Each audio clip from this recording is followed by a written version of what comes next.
हूं श्वेता झा और आप देख रहे हैं आज तक। इस वक्त की बड़ी खबर सीधे पंजाब से आ रही है। पंजाब के मोहाली में आपको बता दें, इस समय कैप्टन सरकार के खिलाफ जबरदस्त विरोध प्रदर्शन हो रहा है। सड़कों पर आप जिनको देख रहे हैं, दरअसल ये अकाली दल के कार्यकर्ता हैं जो कि कैप्टन सरकार के खिलाफ यहां पर लगातार विरोध प्रदर्शन कर रहे हैं और उसके जवाब में वाटर कैनन की बौछार की जा रही है पुलिस की तरफ से इन प्रदर्शनकारियों को रोकने के लिए।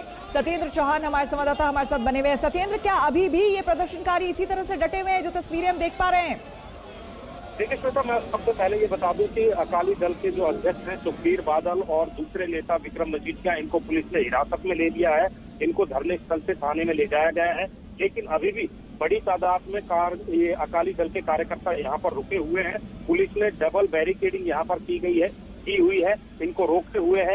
हालांकि सुखबीर बादल को जैसे ही थाने की तरफ अभी लेकर गए हैं तो उसके बाद ये कार्यकर्ता भी कहीं ना कहीं यहाँ से जाना शुरू हो गए हैं। लेकिन सवाल यहाँ पर ये खड़ा होता है कि जिस तरीके से ये धरने प्रदर्शन यहाँ पर हुए हैं वो कहीं ना कहीं कोरोना की महामारी को एक तरीके से निमंत्रण है। कोरोना अभी खत्म नहीं हुआ है। अगर पंजाब की बात करें तो पंजाब में बड़ी तादाद में कोरोना के एक्टिव पेशेंट्स भी है और नए केस भी अभी लगातार आ रहे हैं। लेकिन इस तरह का जो ये आयोजन यहाँ पर किया गया है, इसमें किसी तरह की कोई सोशल डिस्टेंसिंग नहीं थी, लोगों ने मास्क भी नहीं लगाए गए थे, पुलिस के साथ धक्के मुक्की हो रही थी। यानी कि कोरोना प्रोटोकॉल जो होता है उसकी पूरी तरीके से धज्जियां यहाँ पर उड़ाई गई हैं। इसके अलावा ये भी बता दूं, पिछले सप्ताह ही सुखबीर बादल समेत अकाली दल के 7 विधायकों, सांसद और कई नेताओं पर बाई नेम FIR दर्ज हुई थी, जिसमें कोरोना के प्रोटोकॉल को तोड़ने का आरोप पंजाब सरकार ने लगाया था।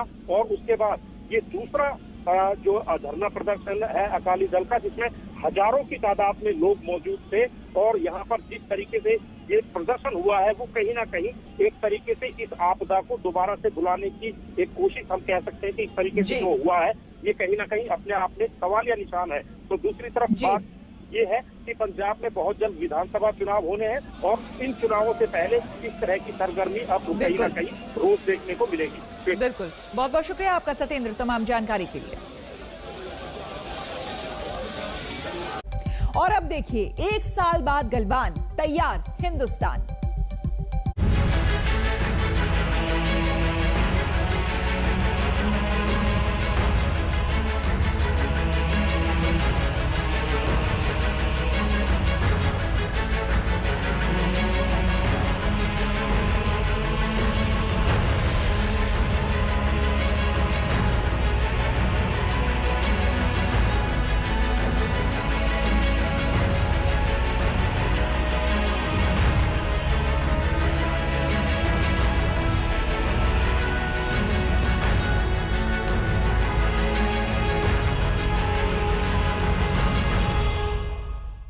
गलवान की शौर्य गाथा को सलाम।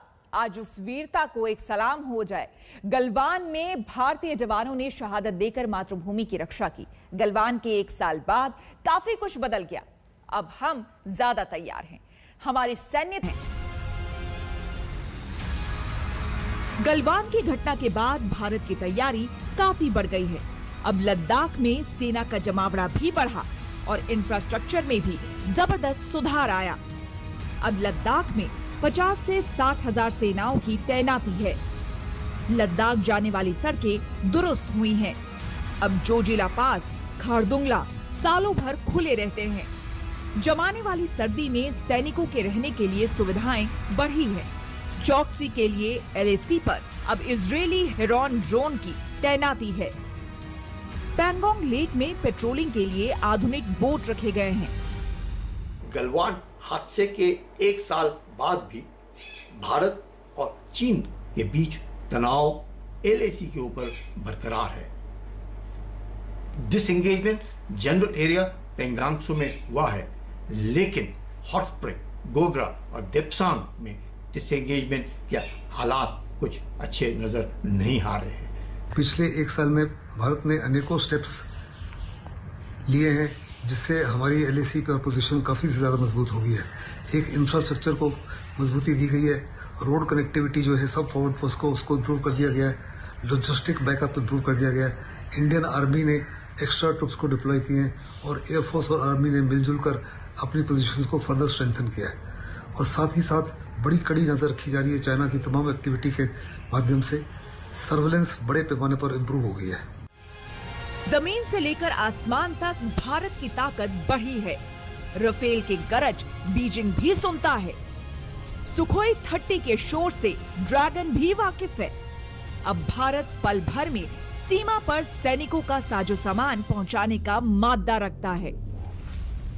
चीन तिब्बतन ऑल्टीट्यूड जो कि तकरीबन 14,000 फीट के ऊपर है, वहां पे उसने अपने J-10, J-11 एयरक्राफ्ट से वो बार बार एयर एक्सरसाइजेस करने की कोशिश कर रहा है। हिंदुस्तान को बताने की कोशिश कर रहा है कि जो आपको आज तक फायदा है उस फायदे को हम नाकारा करने की कोशिश करेंगे। लेकिन राफेल के आने के बाद हमारी स्थिति मजबूत हो गई है। इसका एहसास और आभास चीन को है और यही कारण है कि चीन अब तिब्बतन प्लाटो के ऊपर एक्सरसाइज कर रहा है। 15 जून 2020 से 15 जून 2021 के बीच गलवान में काफी कुछ बदल गया। दोनों देशों के टैंक पीछे हट गए। सेनाएं भी आमने सामने नहीं हैं, लेकिन भरोसा अब भी नहीं है। गलवान की झड़प के बाद दोनों देशों में सेना स्तर पर 11 दौर की बातचीत हो चुकी है, लेकिन विवाद पूरी तरह से अब भी नहीं सुलझा है। मंजीत नेगी के साथ आज तक ब्यूरो। गलवान के बाद सीमा पर शांति तो है, लेकिन विवाद खत्म नहीं हुआ है। विवाद का केंद्र गोगरा, हॉट स्प्रिंग और देपसांग है।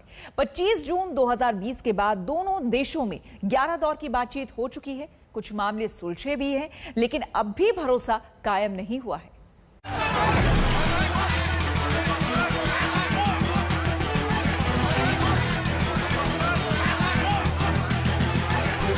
एक साल पहले की ये तस्वीरें चीन की धोखेबाजी को तस्दीक करती है। ये तस्वीर बताती है कि चीन पर कभी भरोसा नहीं किया जा सकता। 15 जून की उस रात चीन के विवादित इलाके में डटने से विवाद गहराया। भारतीय सेना ने इसका विरोध किया। चीनी सेना को वापस जाने को कहा।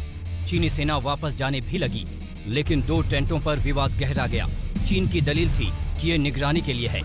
जब भारतीय सैनिकों ने विरोध किया तो वो लड़ने पर उतारू हो गए।